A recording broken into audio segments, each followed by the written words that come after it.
Bonjour à tous, c'est bien sur ma chaîne YouTube. Alors aujourd'hui, nous allons réaliser ensemble un plat vietnamien que l'on appelle bo kho.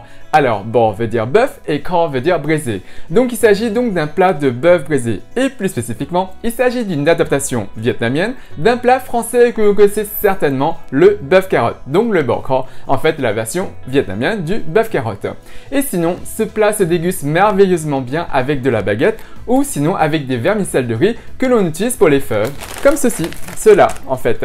Et donc ça donnerait donc le pho bo kho et c'est vraiment délicieux. On n'utilisera pas les mêmes ingrédients que le bœuf carotte, mais le résultat, génial. Et vous allez voir, la recette est super simple à faire. Et sinon, pour la recette, c'est tout de suite. Pour cette recette, au niveau du bœuf et de la marinade, vous aurez besoin d'1,7 kg de bœuf type bourguignon. Ici, j'utilise des basses-côtes, 2 gousses d'ail, 35 g de gingembre, 3 cuillères à soupe de sauce de poisson, 2 cuillères à café de 5 épices, 1 cuillère à soupe de sucre de canne, 1 cuillère à soupe de sel, 1 cuillère à café de poivre noir. Pour le bouillon, vous aurez besoin de 2 litres de bouillon de bœuf ou 300 ml d'eau de coco plus 1,7 litre de bouillon de bœuf. Vous aurez besoin de 8 carottes, 6 cuillères à soupe d'huile neutre, type tournesol, réparties en 3 cuillères à soupe plus 3 cuillères à soupe.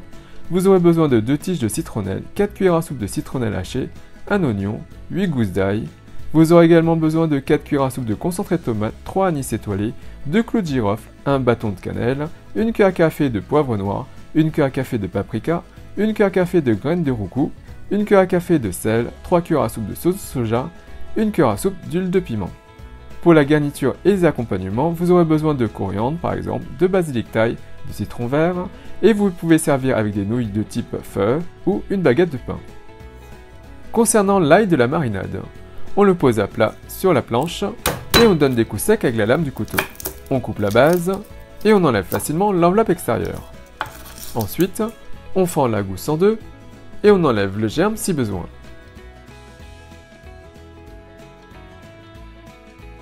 Voilà.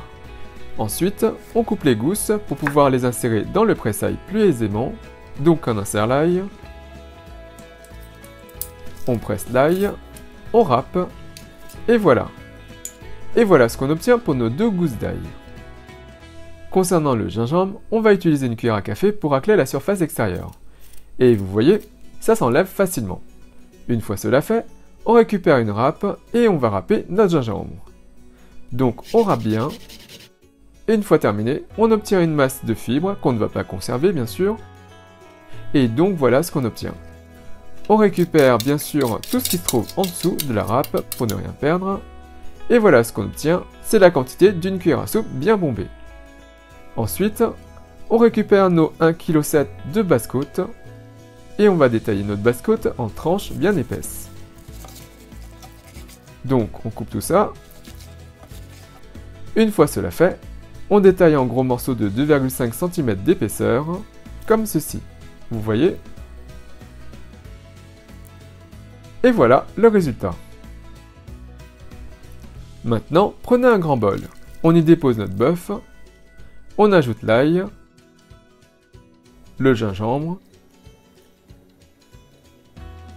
le sucre de canne, les 5 épices, le poivre, le sel, la sauce de poisson, et on malaxe bien la viande et on répartit les ingrédients partout de façon à obtenir une marinade bien homogène. Ensuite, on filme le tout et on laisse reposer la préparation au minimum une demi-heure au frigo, voire le mieux c'est toute une nuit.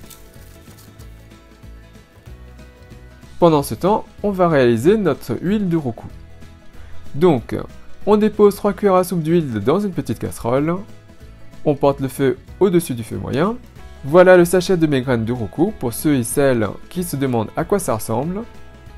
Et on récupère une cuillère à café de graines de roucou, on le dépose dans la casserole et ça va infuser l'huile et la colorer. Et quand c'est bien coloré comme ceci, vous voyez, un orange ou plutôt un rouge orangé, c'est que c'est bon. On retire du feu et on transvase en le déversant au-dessus d'une passoire ou d'un écumoire. On récupère l'huile et on ne conservera pas les graines. Et voilà la magnifique huile de roucou pour notre bœuf carotte.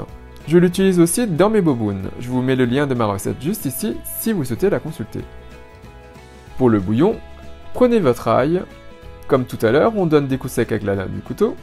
on coupe la base et on enlève l'enveloppe extérieure. On fend la gousse en deux et on enlève le germe si besoin. Voilà. Ensuite, on va juste hacher l'ail et on fait la même chose avec l'ensemble de nos gousses d'ail. Et voilà le résultat pour tout notre ail. Pour l'oignon, on coupe la base et l'extrémité,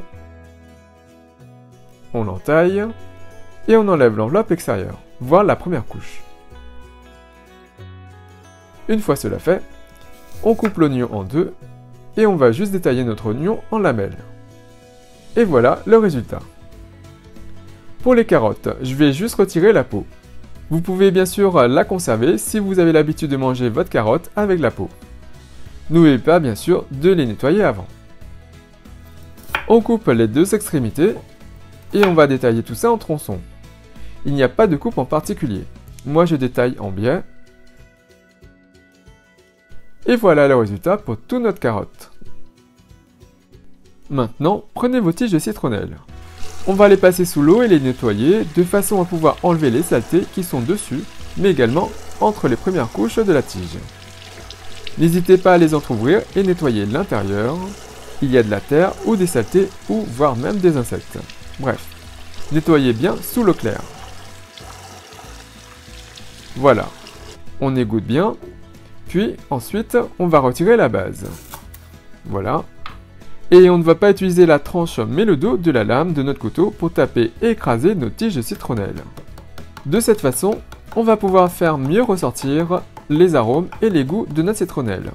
Vous pouvez bien sûr utiliser un autre ustensile si vous voulez, bien évidemment. Ensuite, on le coupe en deux si besoin, tant que ça rentre dans notre faitout ou notre marmite. Et voilà le résultat. Maintenant, prenez une grosse marmite et déposez-y les 3 dernières cuillères à soupe d'huile. On porte le feu à feu fort. Quand le fond est chaud, on dépose le bâton de cannelle, l'anis étoilé et les clous de girofle. Et on va faire revenir le tout rapidement pour dégager les arômes. On ajoute les tiges de citronnelle. Et de la même façon, on va faire revenir nos tiges avec le reste.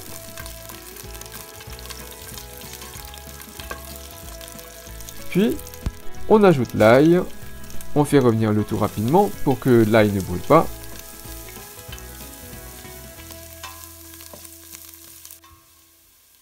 Et au bout de 3 minutes, on ajoute nos morceaux de bœuf dans la marmite et on va les colorer rapidement. Donc, on laisse colorer et on remue le tout pour colorer les autres morceaux en surface. Ça sent vraiment super bon. Donc, on remue bien et on pense à bien retourner les morceaux de bœuf. Ça va vous prendre un peu de temps. Ensuite, on va ajouter les oignons, la citronnelle hachée, le paprika, le sel, l'huile de roucou, l'huile de piment. Je vais récupérer toute l'huile et les graines de piment. Voilà. On ajoute la sauce de soja, le concentré de tomate, voilà, et on va faire revenir le tout, juste histoire de mélanger et de bien faire répartir le tout.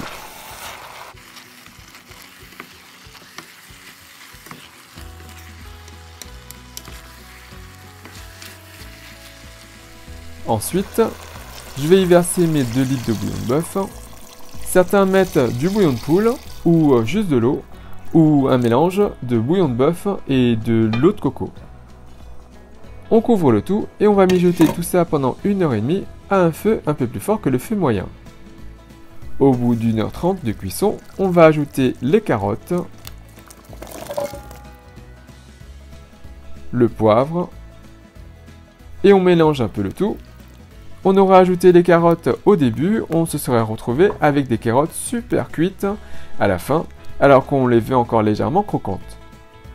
On recouvre et on va cuire pendant 30 minutes.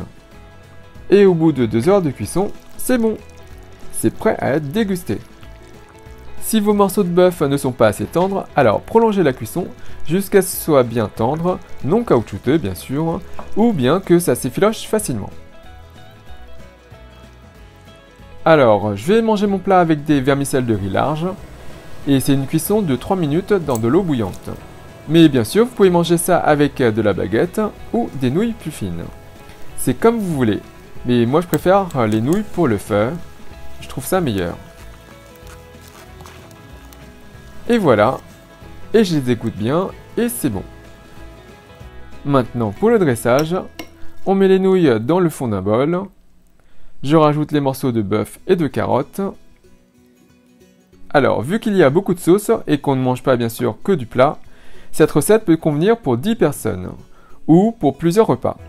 On ajoute bien sûr de la sauce, ou plutôt le bouillon. On sert le tout avec du basilic thaï ou de la coriandre par exemple et du citron vert. Moi j'utilise le basilic thaï que je fais pousser dans ma cuisine. J'ai hâte de manger ces nouilles. Et maintenant, le petit test.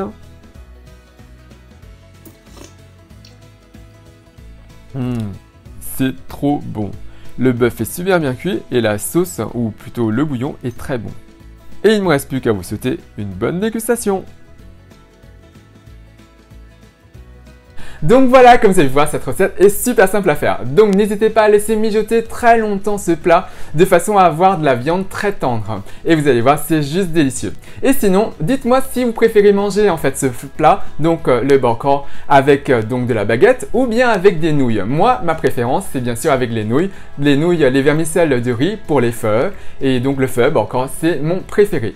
Et sinon, n'hésitez pas à me laisser un commentaire si vous réalisez cette recette juste en dessous, à me dire ce que vous avez pensé. N'oubliez pas également de cliquer sur la petite cloche pour être notifié de la mise en ligne des prochaines vidéos. Et comme d'habitude, si vous appréciez cette recette, si vous appréciez cette vidéo, n'hésitez pas à faire un big thumbs up, à liker la vidéo, à la partager autour de vous, à vous abonner à ma chaîne YouTube, à me suivre sur les comptes Twitter, Instagram et Facebook, à soutenir la chaîne Hey Little Jean. Et moi je vous dis à très bientôt. Bye!